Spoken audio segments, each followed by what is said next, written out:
I just like the idea of a found family. Like, the family is not related to the main character, but their family. Like, I don't know. That's just one of the most sweetest tropes in a story. Before we begin today, I have a brief announcement. As with the Cole's trial 10 years ago, some astonishing facts have come to light in these proceedings. The revelation that the well-known Reaper is actually an organization illegally executing its own brand of justice. And this discovery that respected Yara Smector was not as hard until he himself perished in an assassination plot. Well, I say to all members of the judiciary here present on this occasion, that we will stop at nothing to uncover the whole truth behind these disturbing findings. Councils, you will undertake this trial with the resolve to pursue the truth to the bitter end. Resolve? Yes, haha, that's the title of this game. That's my intention. My lord, if I may inquire, why do you have the same voices? The defendant may speak. On what grounds is Kazuma Sogi permitted to continue his role as prosecutor? He has admitted to colluding with the victim in a plot to assassinate an innocent man. He shouldn't be enjoying the privilege of freedom, let alone be leading the prosecution. I submitted a written petition to Lord Strongheart, requesting that judgment on my transgressions be delayed by 1 day. You did what? In today's proceedings, I intend to expose everything. My whole life for the last 10 years has all been leading up to this one day. Kazuma. Whatever the outcome of this trial, I give my word that I will accept whatever punishment is deemed appropriate, however severe. And I suggest you prepare yourself for the same, Reaper. Kazuma is bristling with hostility today, like a porcupine. I get the distinct expression we're heading to very dangerous territory. Is that really even Kazuma standing before us? As an extreme exception to normal practices, I have granted this prosecutor's request. The defense finds this acceptable, I presume. Yes, my lord. In that case, in the name of Her Majesty the Queen, I hereby declare this court to be in session again. We resume the closed hearing of Barak Van Zeeks. The defense is ready, my lord. The prosecution is more than ready. Very well then, this preamble has taken long enough. Prosecutor Asogi, begin. As you wish, my lord, the prosecution calls the first witness to stand. Bring Seishiro Jigoku into the courtroom. At last then, we reach the final battle. He's putting literally everything on the line now in order to get to the truth. Come on, Ryusuke, it's time for the serious resolve, because it's going to test it to the limit.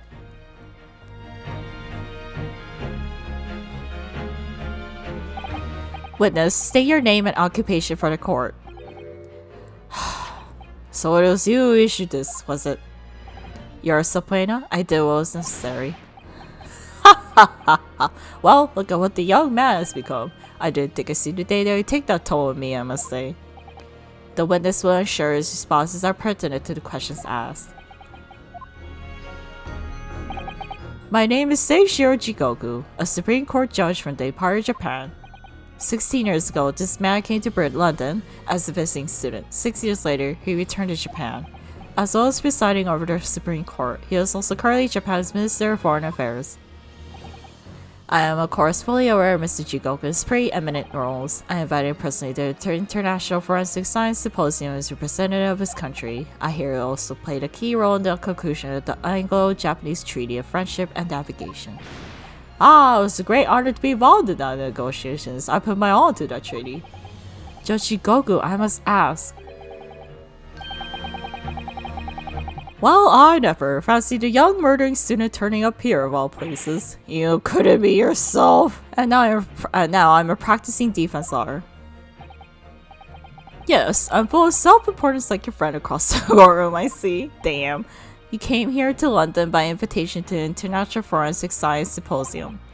But then, without informing anyone of your plans, you took flight to France. Took flight? I have to object to that turn of praise. Then explain yourself. What exactly were the circumstances? Well, I was somewhat expecting this, I'm sorry to say. I declined to comment. What? Leaving the country prematurely when I was invited guest may be questionable etiquette, but my decision is unrelated to this case. I can't be bound to testify. Unrelated, you say? I appreciate that a suspected police inspector has been killed, for which I offer my condolences. However, being an alien, I'd obviously never met the man, nor do I know the first thing about him. As such, I'm in no position to testify. It's as simple as that. So you'd run for all this? I beg your pardon? This case is far more reaching than the murder of Inspector Gregson. It has ties to another murder, a case that was in China, Japan almost a year ago now. A year ago in Japan, the murder of Dr. Johnny Wilson, you mean? That's right, and you, Judge Shigoku, are at the heart of both cases. The defense has evidence to prove it. Well, Ryusuke, I see from the look in your eyes that you're resolved to carry this through the very end too. Let's see your evidence then. What proof do you have that Seishiro Jigoku is involved in this case? The telegram from Japan. It was to be presented to Jigoku's office. This is a telegram detailing communication sent between Britain and Japan approximately 1 year ago. The communication contained 4 names: Kei Asogi, A. Shin, T. Gregson, and J. Wilson. You little... Where'd you get that? In Tokyo. From your office, Judge Jigoku. What? How on earth did you... What's this all about? Why is my name on that list? This list of 4 names follows a certain pattern. T. Gregson and J. Wilson are names of victims. Kei Asogi and A. Shin are the names of the assassins. No. A year ago in Tokyo, Dr. Johnny Wilson's life was taken in a Western-style restaurant in the capital. The culprit was found to be a visiting student who went by the name of Giselle Brett, but her real name was Asa Shin, a professional killer sent on a mission to kill from Great Britain. A. Shin and her victim J. Wilson. And the murder that just took place here in London was the counterpart to that crime, and an assassin sent from Japan, also visiting student Kazuma Sogi, whose victim was the British police inspector Tobias Gregson. Kei Asogi and T. Gregson. One assassin from each country to kill a target residing in the other.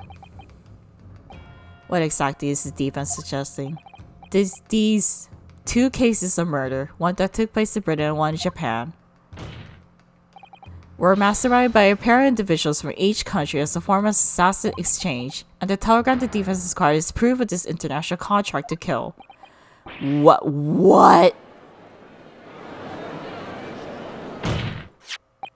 The telegram was found in your office, Judge Shigoku. In other words, the mastermind in Japan was you. Judge Shigoku? What's this all about? And you, Kazuma, you lied. During yesterday's proceedings, you acknowledged that you accepted the assassination mission, but the mark wasn't Judge Shigoku at all. It was T. Gregson, Detective Inspector Scotland Yard, which as shown by the name on the killing contract. Very impressive, Ryusuke. But actually, I didn't lie. The name of the target I was ordered to kill never passed my lips yesterday. The idea of the Seishiro Jigoku's mark came entirely from you. You deliberately avoided saying a name? Yeah. He just activated his trap card, Mirror Force. The defense case is 4 names indicates the sort of international assassin exchange. I'm sure I speak for all present when I say that the very idea seems utterly absurd. Well, Mr. Jigoku, what do you have to say for yourself?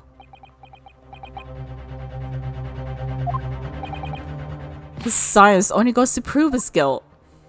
There's another very important point that this new development brings to light. There's now a distant possibility that the scene of Inspector Gregson's actual murder was in the witness's cabin aboard the SS Girls. Jigoku, you have to testify now to refuse to put you in contempt of court. There's no need for quite such a vicious stare, young man. Very well then. As a party gift to you all, I'll tell you everything I know. It seems this Japanese gentleman has information that the court must hear about the alleged assassin exchange and the events of the night of the 31st October. Present your formal testimony now. As you wish, my lord.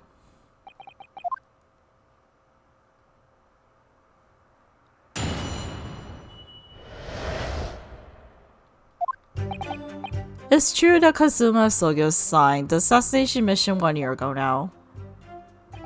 The target was Inspector T. Gregson. That was a condition the British study tour. However, in the end, something happened that meant the young man was unable to carry out his mission. On the evening in question, a member of the crew was on duty outside my cabin at all times. If there's been a shot fired, the crewman would have heard it, so clearly I can't be involved, but there was a bullet hole in your room.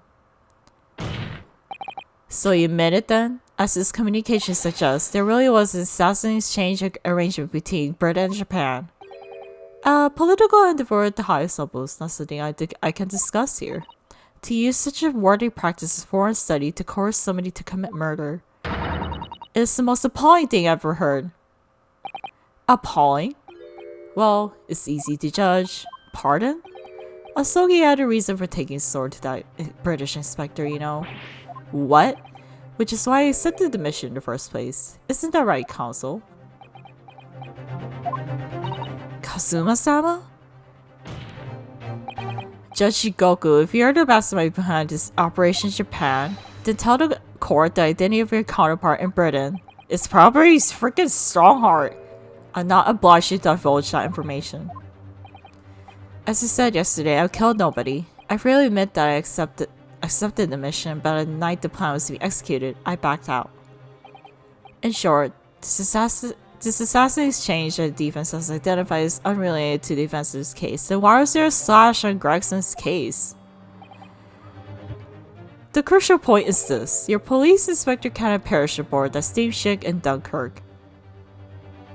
I'm pretty sure y'all just stuffed his corpse in the freaking fridge in the steamship. Because if he'd been shot in a cabin, it's inconceivable that a member of the crew wouldn't have heard it.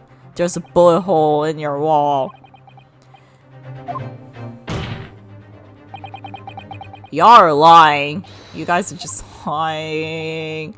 The prosecution's accusation remains unchanged. Of course it is. To think that a seemingly innocent foreign exchange program was a facade for such Machiavellian dealings. Clearly it's a plot only a government minister and high-ranking judge such as the witness could hope to execute. Well, I seem to recall there was someone on the British side who controlled everything. Be that as it may, it's not the place of this court to pursue the villainous assassin exchange plot. We are concerned only with the tangible events pertaining to the murder of Inspector Gregson. Is the defense clear on that point, counsel? Yes, my lord. I'll keep that in mind as I cross-examine the witness.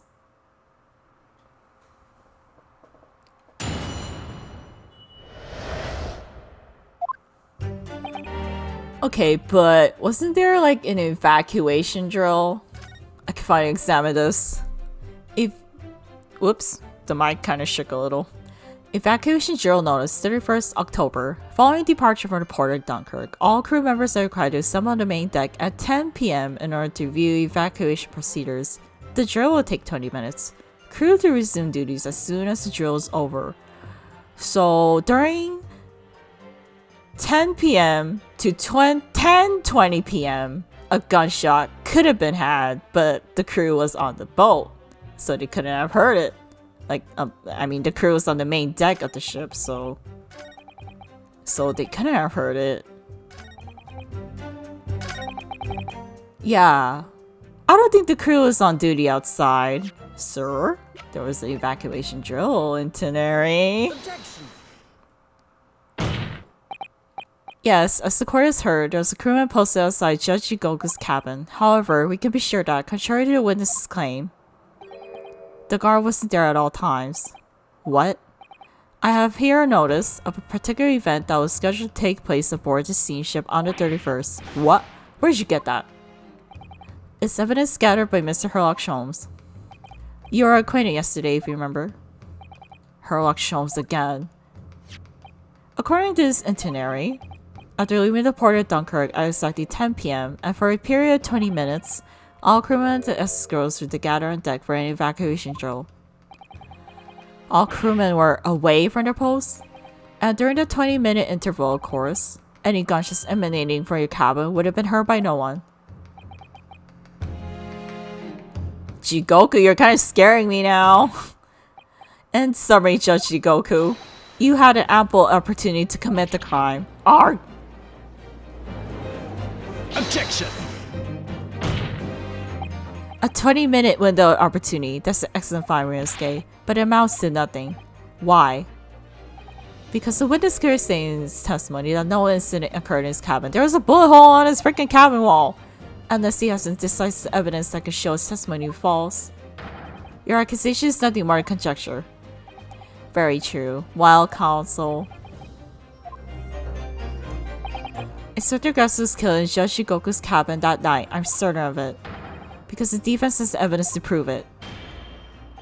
You will present the evidence for the defense at once, counsel. What proof do you have that the victim's life was taken in Jigoku's cabin on 31st October? Okay, didn't we get like this weird thing? Why don't we examine this? I forgot to like examine the evidence. It's been a week since I played this game. It's the part on the top of the pocket watch I twisted at the time, is it? It's called the crown, I believe. A watch should be quite useless without one. The crown? Like what sits on top of a monarch's head? That's a very grand name for such a tiny part. But actually, yes, Miss Naruhodo? If this is a crown, I have a feeling I might have seen a monarch around here somewhere with a very bare head. If by monarch you mean pocket watch, then I'm quite sure we have. Oh my god. Take that! Judge Jigoku, this was found in your cabin yesterday. It was in the freaking suitcase that you're hiding in. And this is Gregson's pocket watch crown. And if you observe, the victim's pocket watch, which we know he treasured, is missing precisely that part. It can't be. Moreover, this crown is the perfect fit on the spindle protruding from the victim's watch. Now, the fact that this is achieved from Judge Jigoku's cabin tells us that the victim's watch almost certainly broke there. Grrr. In other words, the victim was killed on the 31st during the 20-minute evacuation drill in the cabin occupied by you, Judge Jigoku. Well, your race is sharp, aren't you, young murderer? Why do you keep calling him a murderer? He isn't even one. He's not even a murderer. Excellently maneuvered, Ryusuke. And your argument sounds entirely plausible at first. But rather like this pocket watch is full of cracks. What? And I believe Judge Jigoku feels the same way. I was wrong to look at you earlier in the ear. Sorry? If I'd known that would result in anyone having to listen to this drivel, I would have declared you guilty just to spread the word of your ridiculous bombast. Damn, why are you roasting him like that? I think it's clear that the witness will have to give further testimony. When you hear what actually happened in the cabin that night, you'll notice the pitfall into which you stumbled. I activate my trap card, trap hole. Prior to your renewed testimony, I would like to clarify one point. The fact that this part of the victim's watch is discovered in your cabin means that you acknowledge he was there, I presume. Yes, I do. Very well then. You may proceed to give your formal testimony about what exactly happened in your cabin aboard the ship on the evening of 31st October. I feel like my voice has become more nasally as time goes by. Of course, as a matter of law, I have no intention of obstructing justice. You already obstructed justice, Jigoku. I had a guest waiting for me when I returned to my cabin to finish my evening meal in the dining room. When I walked through the door, a mustachioed Englishman was there, foolishly waving a gun at me. I soon took care of him in an Iponsiowi throw. I'm sorry, I botched that up. He couldn't wait to run away after that. I imagine his watch just broken when I threw him over my shoulder. It has nothing to do with his murder. The instructor is clearly killed of having returned to Britain because his body is found in London. Iponsiowi. A common jujutsu martial arts technique in my country. I was careful not to use too much force, but the man obviously on it too heavily for his watch to take. Why would Gregson come into your room, waving the gun around, only to be hit by you so he could run away? This is just such a lie. I imagine you can see the flaw in your logic now, can't you? No, I see a lot of flaws in his freaking testimony. What are you talking about? In no way proves that the victim's murder took place there. Are you kidding me right now? I have no doubt that the inspector intended to kill me. Why would he wave a gun around? If Gregson intended to kill you, why would he show his gun? But he didn't manage to pull the trigger. Yes, because he was merely the tactician, not the Reaper's hand at this. Then why would he wave the gun around? Well, the testimony appears to be perfect sense as far as I can tell. No, it doesn't make sense to me. Let me express my deep gratitude for your understanding, my lord. But if this testimony holds, Judge Goku will be deemed to have had no involvement in this case. Well, counsel, I really see no reason for wasting precious court time here on cross-examination. I'm still gonna do a cross-examination. Sorry, my lord. The defense has the right to cross-examine. I don't intend to squander that. You're an embarrassment to your countrymen, not knowing when you're beaten. In that case, proceed, Mr. Naruhodo.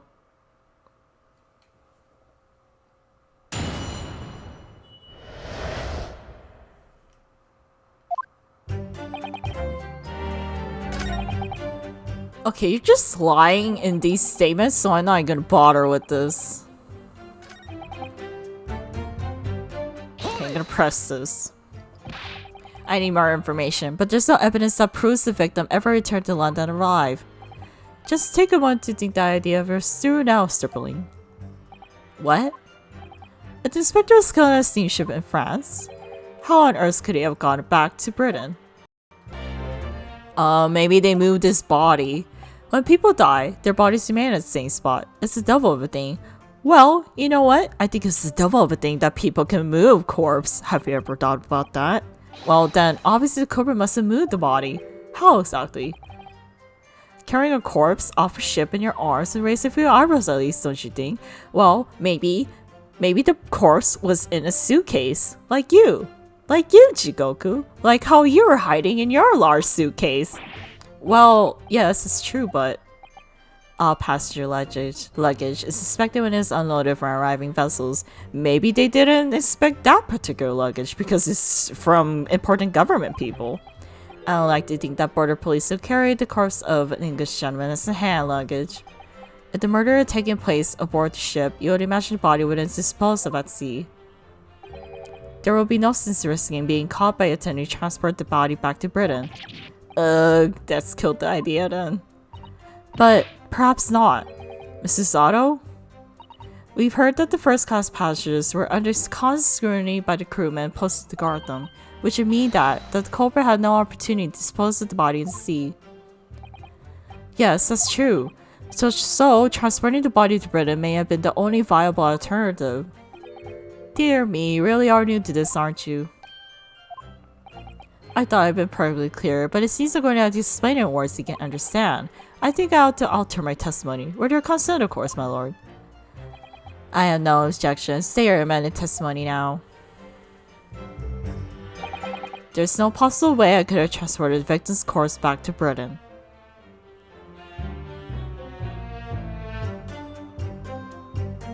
I don't know. Aren't you like a really important government person though?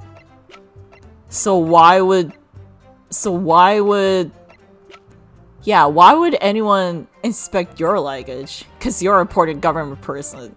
So they want to do that kind of shit. I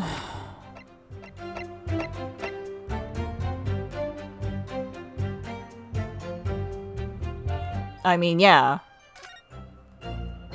Oh my god. Did he put Gregson corpse in his trunk? Oh my god! Like it's like right there in the picture. And he arrived from Japan. Oh my god. And they didn't expect his... oh my god. I can't believe we took a picture next to a murder, next to a corpse. Oh my god. This is like... giving me goosebumps right now. There's no possible way it could have moved Inspector Gregson's body, you say? I would say the opposite is true. And what's that supposed to mean? Far from being impossible for you to do, the transporting of Inspector Gregson's body back to Britain is something only you could do. What are you talking about, Ryunosuke?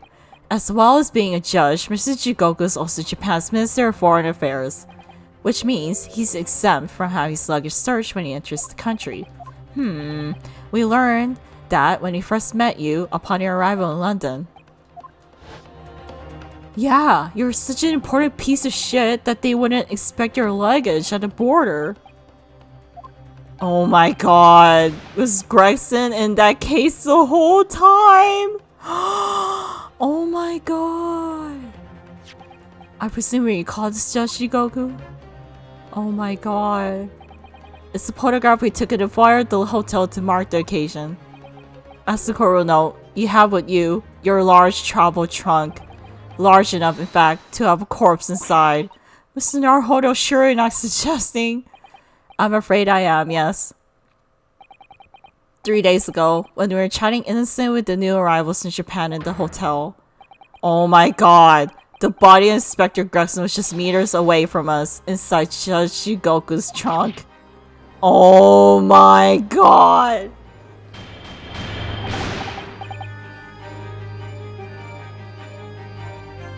Order in court. I'm skeptical counsel that a grown man's body could fit inside even the largest chopper trunk. I mean, Judge Jigoku could fit in that trunk. It could. Because I happen to know that the witness itself, a man of considerable size, fits inside his trunk. And verifying that would be extremely simple, wouldn't Judge Jigoku? You freaking murderer! You even stowed away a corpse in your trunk! Oh my god! But inside his trunk? How horrifying! And after we spoke with you at the Great Waterloo Hotel, we had the opportunity to visit the apparent scene on Fresno Street. Taking your trunk with you in a cab to deposit the inspector's body. Oh my god. I don't have to listen to this nonsense. Dr. Gori, the coroner who examined the body, has confirmed the possibility. She's acknowledged there are signs that steps may have been taken to disguise the true time of death. The onset of the body's decomposition could have been delayed by storing in a refrigerator. You put Gregson in the refrigerator in the steamship. Oh my god. Counsel was remember explaining yesterday. Refrigerators of the requisite size are few and far between. What if it's in the ship? Yes, I'm sure they are, but one place they're certainly found is on large ocean liners. Such ships are equipped with electrically refrigerated cold rooms to keep food fresh in their long sea voyages, and the SS Gross is no exception. Professor Mikotomo told me about it only yesterday. Well, Judge Jigoku? However much you prolong this debate, you can't eliminate the truth. All the evidence points to you being the killer. I just bumped my hand on the table, oops. Well, this is all very heartening. I can see that it's a wise move, letting Asogi and you embark on the study tour. What are you talking about now? Logical reasoning, of course. All core proceedings will be built on logical reasoning in the new century. And I can see that you're both laid firm foundations for that already. Judge Jigoku, please stop diverting attention from the issue at hand. The defense has made an accusation against you. How do you respond? Respond? There's really no need for you to respond, is there? Why ever not? Because before we can even begin to answer the question of when the victim was killed, you must first establish one key fact. Where was the victim killed? It's quite logical. The actual scene of the crime. The prosecution's stance is unaltered. The killing took place on Fresno Street when the gunshot was heard. As the accused, Barack Vanzi shot the victim at point-blank range. Since no tangible evidence exists to disprove the prosecution's claim at this time, the defense's deduction amounted to little more than an elaborate fairy tale. I'm afraid that's how logical reasoning the British are known for really works, young stripling. The victim was shot in the little room in Fresno Street and died instantly. I'm afraid it's the prosecution's claim. That's the only fairy tale here. How can he say that? Quite simply, because the claim directly contradicts a certain piece of evidence in our possession. The photograph of Gregson's corpse. The prosecution claims that Inspector Gregson died instantly when he was shot at the scene on Fresno Street. But this evidence clearly contradicts that claim. Because in that photograph, he's tightly curled up. Like, he didn't instantly die. Like, when you instantly die, I'm pretty sure a corpse doesn't curl up like that. Oh my god, the poor Gregson. Just shoved into a suitcase after getting killed. So terrible. A photograph of the victim in the very location claiming was killed. Yes, but the point is the posture of the body itself. If Inspector Gregson had been shot there in that room, it's out of the question that his body would have been curled up in a ball like that. I'm sorry to disappoint you, but your logic is flawed. He could easily have adopted that fetal position due to the pain of the shot, which subsequently proved fatal. If he died instantly, he wouldn't have felt pain and he wouldn't have done that fetal position. You're kind of unlogical over here. I'm sorry to disappoint you, Judge Shikoku, but it's your logic that is flawed. What? According to his autopsy report, the victim died instantly. He would have felt no pain, much less have been able to draw himself to the position. Yep, exactly. Ah. Which begs the question of why the victim's body is curled up in that way. Though the question should be evident clear by now, you're suggesting. The inspector's body took at the posture ahead of his arrival on Fresno Street. Before it was coldly turned out on the floor from inside of a large travel trunk. No. You're quite right. The shape of the body looks exactly as if it had been kept in a confined space. Oh my god. Judge Shigoku, present your trunk for examination. I believe it's very possible it contained traces of the victim's blood. Arrgh! Present my trunk, I refuse. What? On what grounds? I'm the Minister of Foreign Affairs from the part of Japan. I shouldn't have to put up with this treatment just because of stripping baseless accusations.